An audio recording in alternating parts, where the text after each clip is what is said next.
This is a JKS-XL steel reel that can be used to bundle old cables or disassemble larger coils. The reel consists of two halves that can be detached from each other. The reel, therefore, has split-in structure.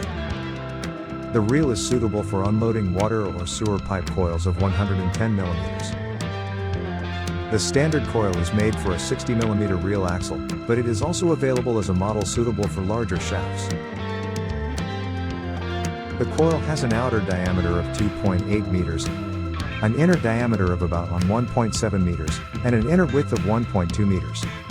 The surfaces are reinforced with rounded steel plates that protect the material that is used on the reel. The body of the coil is made of hot-dip galvanized steel and it's very durable. The structure lasts for years and does not rust. Ask for more information by calling +358 440 124 184 or sending an email to info@jkspro.fi.